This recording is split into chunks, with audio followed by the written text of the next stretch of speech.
Sanibonani namhlanje ngizokhuluma ngephoyisa elidubuliwe lapha egoli. Sizogeqa amagula ke. Abaningi bazofunda okuningi kule nkulumo yami futhi abaningi bazobona ukuthi makuthiwa uKing Bhaka lo kusuke kushiwoni.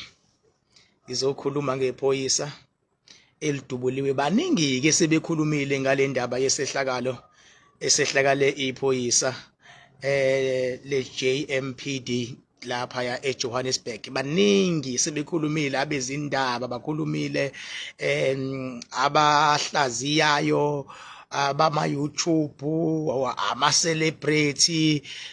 Sekuzokhuluma mina ke manje. Mina ke angizokhuluma lento nangalendlela abaningi abayikhuluma ngayo. Ngizoyikhuluma at the same times nawe futhi uba aware ukuthi khona into efana nalento engizoyikhuluma.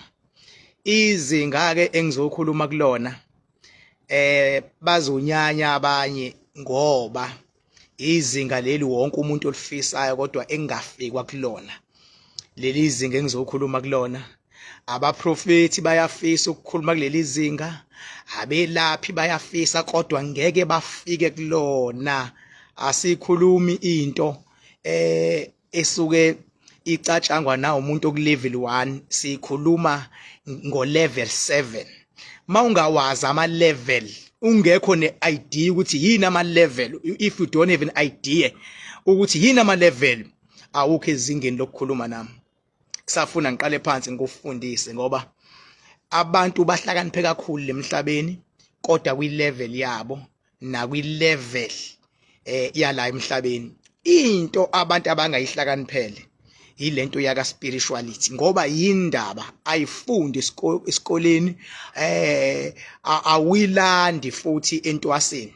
Entwaseni kusuke kukhulunywa ngokuthwasa nokuthi mawuphuma la umuntu uzomsebenza kanjani. Zuthule izinto.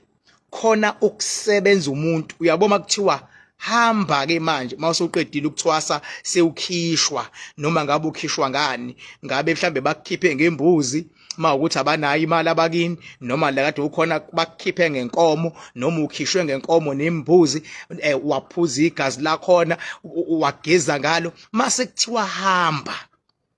Akushiyi ukuthi hamba uyosiza abantu, kuthiwa hamba uyosebenza abantu. Mawungazi ukuthi yini ukusebenza umuntu, awukakazike. So lemhlabeni abantu bayasetshenzwa. Mawungazi yini ukusebenza umuntu, uhambe uyobuza ejele makuthiwa khona izisebenzi ukuthi umuntu usetshenzwa kanjani. Umuntu mayesetshenzwa uhlukaniswa nento yakhe uyenze kube yiyakho ngoba uyamsebenza.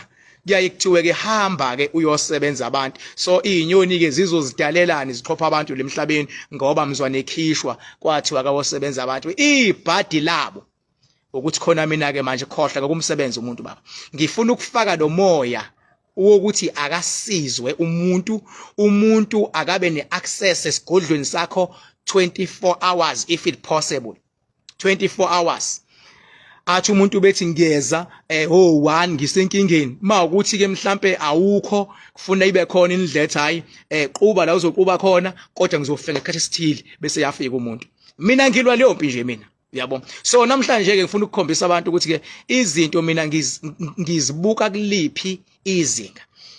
Uyabona ke lamajita asegoli akulona iqiniso ukuthi bawo bosom friends. That is not true. Abantu abazongifakazela abangani balo iphoyisa leli elishonile nabangani balo leli eliphilayo, ababona obosom friends laba bantu, yabo. And into la yenzakalayo, ake ngiqale ngalodlulile emhlabeni, yabo. Lo dlulile emhlabeni usebenza umsebenzi wesiphoyisa siyazi ukuthi mawusebenza umsebenzi wesiphoyisa lapho usukusebenza ngesibhamu usebenza inkinga zabantu usebenza izinto ezibucayi uba expose futhi kubantu abahlukahlukene abanye bayaqalekisa abanye bayakuthakatha abanye bayakhala bathi ufike wabahlukumeza uyabo usuke nje uexpose kwi-environment eyokuthi ithi ukuze kujabule lo akukhali lo ukuze kujabule lo akubalise laba iphoyisa lapho uyabo so ke ngokuthi mawuyiphoyisa uba expose ezintweni eziningi that is why most of amaphoyisa agcina esebenzisa imithi eyingozi eminye yemithi abayisebenzisa amaphoyisa bayaye bathi imithi yespam baphalaze bagqume benze yonke into bafake inhlanga ongazazi emzimbeni bayaye benze leyo nto ngoba benzelani benzela ukuthi mase bebhekene nezigebengu noma mebhekene noma inani ophethe ithuluzi kodwa bakwazi ukuthi benze njani bazi protect so nalona ke odlulile emhlabeni naye ngokuthi ube yiphoyisa elisebenza isigabeni sezinto ezibucayi kakhulu engeke ngichaza ukuthi iziphi lezo zinto kodwa bekuyiphoyisa la kaMetro ngokwaseThekwini elisebenza esigabeni esibucayi kakhulu ngokuthi sibucayi isigaba sakhe ubhekana nabantu abayingozi nabantu abastrong nabantu abadila nedakamizwa nabantu abanama case serious nabantu abangathenga abantu ukuthi abakubulali kwase kuphoqa ke naye ukuthi njengendoda ayizame uqina yasiyahamba ke nayo yaya kuqina ngendlela yayo mangabe ke usuqinile ngendlela yakho khona isikhathi sambe kufuna uphinde futhi uvuselele loyo mqino wakho yabona ngesikhathi ke eseqinile uzwi kahle uqinile manje une fiance noma uno partner noma unonkosikazi if ngayibeka ngaleyo ndlela kuye baxabane nonkosikazi wakhe baxabane sekuyisikhathi esithe ukuba sidana ke impela leso ngiyilanda emuva baxabane nonkosikazi kuze kugcinwe ngokuhlukana noma baxabane nokuphatha maxabane indaba izinto eziwumqino walendoda beqinile ziyaxabana nendlela umama ayiyona nomama nawe unento zakhe unedluzi lakhe so indoda nayiqinile kuthuswane kugcine kucaca ukuthi le ndlela ayiyi phambili bese benze njani bese beyahlukana kodwa behlukane isimo singekho right okay ngikhuluma ngomufi ke la mangabe kuhlukana mase kuhamba isikhashana bese yathola umufi ukuthi njengoba ehlukene nonkosikazi wakhe bese yayazi leyo ukuthi unkosikazi wakhe nje behlukene naye bexabana kangaka usethandana yabo lonto ke ama allegations ke lawo anjalo ke kodwa ngiyasho nami impela kwakade kunjalo ama allegations afika kuyena uyeza uthi usethandana noSibanibani lo sibanibani ileli phoyisa ke lelo leli edubulile naleli phoyisa ukhumbuleke noma umuphi umuntu ophuma kwi toxic relationship yabo bengabe ethi uzama ukuphemba noma yini afuna ukuyiphemba ngokuthi ubehlukumezeke kakhulu kuleya previous relationship umoya osuke umenza alwe noma impi yabo bobabili let's say njengoba ngichaza ukuthi bengabe kuliwa kusuka into yendodwa iattacker lo wesifazane noma kusuka into yesifazane attacker yendoda ngenkathi attacker into yendoda lo wesifazane izobe seyingena kuyena ilwa naye that is why agcina omunye eyesikhathini kungalindelekile omunye abe nolaka omunye avela kuthethe omunye kwenzeke khona ngoba sekukhona into esingene kuyena elwayo mase nihlukana nalomuntu othandana naye nihlukana kanti vele into elwayo isingaphakathi kuwena uyothola indoda entsha kodwa siwuhamba nomoya olwayo ngenxa ye previous relationship mawusungena la sekufuneka le ndodo oyitholayo yenzeni nayo sekufuneka izame ukukunesa ingalwi nawe ngoba makulwa nawe kuvuka mayizolwa nawe kuvuka leyanto ebiyenzeka kwi previous relationship so ngebhadi la lona ke wesifazane athi bethi uthi uyamove avele amove on kanti uzomove futhi nomuntu futhi osebenza ngalolu hlobo ebekusebenza ngalo loya nakhona futhi ngathi kuba mnanjana phinde kusuka impi futhi kugcine futhi nakhona sebehlukana futhi nalona ke wesibili ke lo ophilayo kuhlukane futhi makuhlukana nakhona kuhlukane kungekho mnandi kodwa kuhlukane ke nje futhi impela uyabo so manje sengizoyi-fast forward ke lento khona nizoyizwa kahle. So manje sebeyasuka manje bayaphi baya kohlangana ngasendaweni yobumnandi iclub, and kule club le kuyavela ukuthi kade kujatshulwa kule club la ngaphakathi. Ukhumbuleke ngangayichaza le ndaba ngathi noma yinini bengabe seku after 12 yonke imimoya isuke ingasalawuleki, noma yinini mase kushaye u12 ebusuku izilwane zisuke zingasalawuleki zifuna igazi njengoba linjalo, nenhliziyo isuke incane. Abanye abantu basuke umuntu omaziyo kungeseyena lo maziyo, masimqondo uyitshela ukuthi ingoba udakiwe noma ingoba uphuzile noma ingoba kwenzakaleni noma ingoba udiniwe. Kodwa nje mase ku after 12 nisendaweni yobumnandi, endaweni yobumsindo, kusuke sekuphithizela sekulawula imimoya. Nakho-ke nabo-ke baba sendaweni eyodwa. Ukhumbule ngiqale ngani lento, ngiqale ngokuthi kunowesifazane ovelayo osuka ngapha ngakumufi ezekuphi ezengapha ngakulo ongeyena umufi. Njengoba sebehlangana imimoya yabo isiyenze njani manje? Isiyashayisana. Ishayisana iqhathwa yini manje? Iqhathwa ukuthi bobabili kunomuntu wesifazane obaziyo bobabili, imimoya isiyashayisana. Iyenzeka ke leyo nto ukuthi umuntu bengabe wawuzwe ukuthi kunje noma wawusole ukuthi kunje noma wabona ukuthi kunje, mase nihlangana kuyenzeka igazi lifuna ukuyisho lokwayo.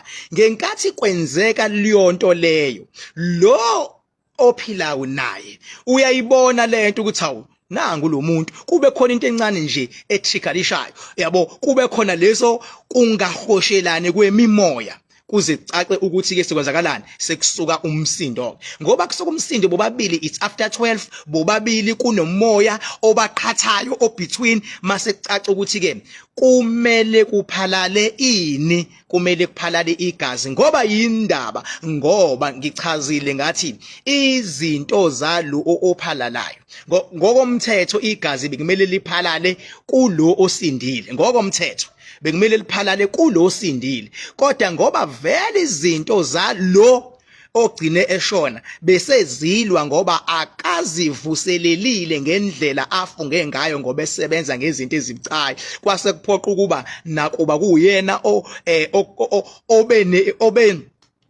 obe ne-access qala kwithuluzi, nakuba kuyena obe ne-access qala ukuthi angenza noma yini. Kodwa ngoba usedayiswa into ewithin yena, yonke into yakhe yavele yalezi okunalokho yenzani, yam-exposa ukuze imdayisa kubantu. Manje yam-exposa efuna ukulwa, yam-exposa edabula lo zama ukuvimba ukuthi angayi lo hleli phansi ngempama. So uya-exposa, u-exposwa kwini manje? U-exposwa emphakathini ukuze athi noma eshona kodwa umphakathi ungamdabukeli, okunalokho uthi shosho wena ubuthi wenzani. Naye akazenzi, ubeselwa nento ewithin yena. Ukhumbule ukuthi ngitheni, ngithe umtekenteke bakhe ingoba lo wesifazane ovela as umuntu wakhe usuka kuyena uza ngapha, lo vela as umuntu wakhe usuka kuyena uza ngapha. Ukhumbule futhi ukuthi ngitheni, ngithe mangabe uyindoda usebenza ngokomthetho uyawufisa ukuthi nawe ngathi ungaqina, uqinile kodwa izinto akasazivuseleli. And bafethu ngicela nibe careful makukhona into eniyenzile emzimbeni yenu nayenza ninga understand emakhaya enu, funa understand ukuthi ubani okunike ini uthe ivuselelwa kanjani. Ngoba ngangayichaza lento ukuthi awubetheli ngaphakathi ekhaya indawo yedlozi, kodwa miningi ke imindeni nemizi ekugcine kwenziwa izinto ngendlela engeyona, kuhambe lezo zinto zigcine senzenjani, zigcine sezilwa. Okusho ukuthini into engiqonda ukuyiveza la, ngifuna ukuveza ukuthi between lamadoda lawa omabili agcine kulwa, kodwa ukhona umoya womuntu wesifazane obalinkayo boba uthula abantu ukuze kusebenziseke lo, ukuze kuphalale igazi lika lo.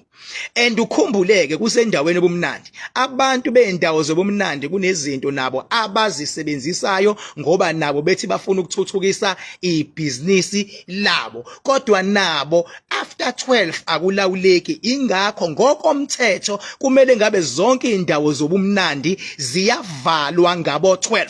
Makuthi 12 o'clock kumele ngabe ziyavala, ngoba after after 12 bafowethu akulawuleki. Ungagwaza umuntu ngombese ungazi ukugwazelani, ungadutshula umuntu, ungathola inhlamvu ekade idlula, ungathukwa, ungenza ingozi emgwaqweni ngoba abantu bafethu basuke bengese bona. Angiphathi mawuzophuza uphinde ungene emgwaqweni after 12 uthi uyashayisa. Ukuphuza ushayele even before 12 o'clock kuyingozi ngoba once waphuza khona into enyukayo, khona umoya onyukayo, khona isilwane esinyukayo. So uyacabanga ke mawuzophuza bese uyongena emotweni, akusadrive wena, sekudrive lo moya osuvukile. And lo moya osuvukile noma yinini usebenza ngani, into once iyaba nesilwane phakathi, isilwane sisebenza ngegas, isilwane sisebenza ngokusebenziseka ukuthi loya muntu okade valwa uthi mawusudake ugijima ufika umshayise ngemuva, khona ezokhokha nawe khona uzokhokha, khona impilo izocekeleka phansi.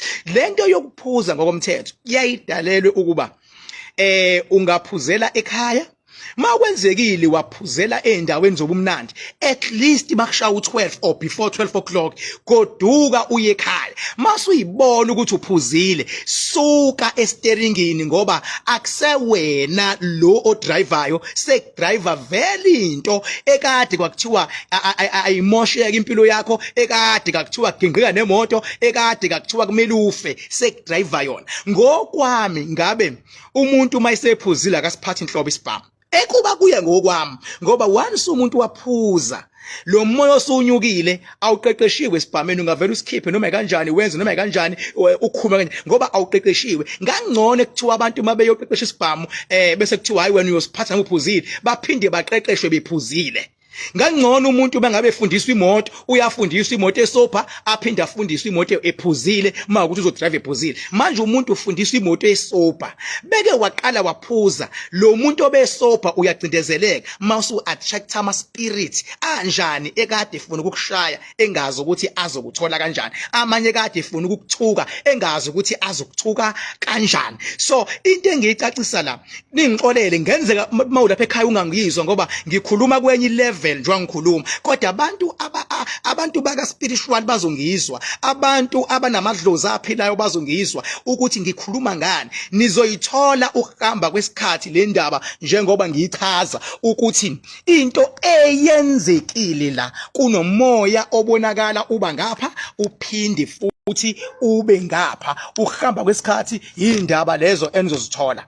Angisoze ke mina ngayikhuluma into engingayazi, yabo. So ingangithi ngiyikhuluma kodwa futhi nawe thatha iphethini, nawe funda ngokwenzekile. Mase ngiyaku-advise wena mfethu la ukhona ekuba kuya ngokwami ngaba usiphatha isibhamu. Ma usiphethe isibhamu ngiyacela mfethu ungavesana usikhiphe ngoba nomthetho uyahluleka ukukuprotecta. Mawuvele wakhipha isibhamu wabe usuyalimala, bayahluleka ukuprotect. Ukhumbule manje siphila kusiphi isikhathi, siphila kwisikhathi la uthi wenza into kanti usuyashuthwa, awusakwazi nokukhanda itori ukuthi hayi bekunje ngoba yonke into isuke isemahlweni abantu banama challenges alwa nabo ngendlela ezahlukahlukene. Ingakho thina sikhona ukuthi sikwazi ukuprotect abantu from kulempi yama spirit. Ingakho sikhona ukuthi siprotect abantu from kule ngcindezi abantu ababhekene nawo. Kodwa akhona ama rules abekwe ngokwasemazulwini, abekwa ngokwa ka level 7 ukuthi bekwashaya u12 kumele engabe usekhaya uyathandaza. Uma ungekho ekhaya kumele ngabe usemsebenzini. Wenzani? Uyasebenza, usebenzela abantwana bakho ngoba vele emsebenzini utshwala mngeni. Vela mngeni utshwala makushaya u12. Mawusekhaya ngo12 o'clock thandaza bengabe usekhaya. Mangabe unqena ukuthandaza khuluma nezidalwa ngo12 o'clock. Mangabe unqena ukukhuluma nezidalwa zixoxele nomkakho, isha amaphupho akho nje uthi yazi mama masinga extenda lo muzi, masingathenga imoto ngo12 o'clock. Ake uyikhulume lento ofuna ibe impilo. Kodwa makuzoshaya u12 o'clock uphethe isibhamu, usendaweni yobumnandi, uhamba nenkinga, kunomuntu wesifazane okade elwa, kunomuntu wesifazane ogcine ethandana nani nobabili, then it's going to be a problem. Nathi kumnandi mase sibuka lezi indaba isigodlweni ukuthi awubheke la kwenzeke kanje, la kwenzeke kanje, la kwenzeke kanje. Igama kuBhaka isibongo wanzama bathi ngihambile bathi ngibonile bathi ngizenzile bathi wathinta uBhaka udakwe yini ngingqole ebhuqabhuqimiza abafokazana ngothola lodwa likamentshise ithuluza ngihambi nalo ngilifica ensimini uqama uxakile kuzoshuba kusangenzeka noma yini ngumafavuke njengedangamane ngunogwadobhajwa ayikholule ngumfoka amakhanda khanda indlondle namakhanda amabili elesithathu elenkosazana mangabe nise UK ngicela ningifonele umakhanda khanda uyatholakala eUK senginehhovisi eUK so nje mangabe ufuna umakhanda khanda use UK don't stress anymore ukhona umakhanda nje ungifonele nje uthi hayi ngibhaka ngise UK wonke umhlaba uzotholakala ngomhla ka14 October.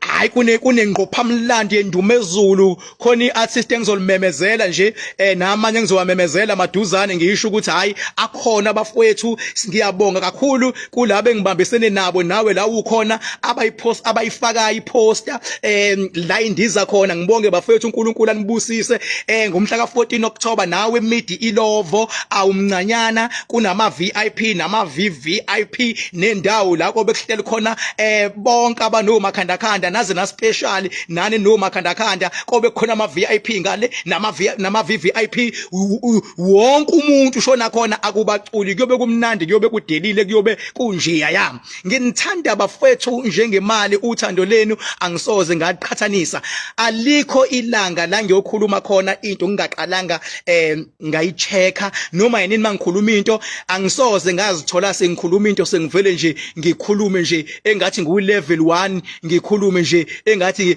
ngumuntu ongazazi ukuthi ukhulumana empilweni angisoze nje ngabhayiza njengalabantu abama fake abavele nje bazokhuluma nje into abangazazi ukuthi bathini mina mangabe ufuna ukukhuluma nami baba ngiya decide ukuthi ngikhuluma kuliphi izinga nawe kodwa khona ama level uyabona mase kuthiwa ngikhuluma nomuntu sengithi ngikhuluma ku level 6 enga understand ukuthi sengithini ila kuvela khothi yini endala inkukhu neqanda ngiyacela abafethu izinyanga zangeqiniso zisike iphethini la ngiyacela abaprofeti basike iphethini la ngiyacela abafundisi bayisike iphethini ningayibuki ivideo yami nidiniwe ibuka ivideo yami ngoba nakho ufuna ukufunda ibuka ivideo yami ngoba uphushwa idlozi lakho ukuthi ibuke ungathi mawuyibuka bese uyacasuka ngoba udinwa ukuthi lempatho ilandelayo ayikho kule level engikhuluma kona bafethu lena ayilandwa entwaseni kumele uvume ukuthi ugobela wakho uNkulunkulu ukuze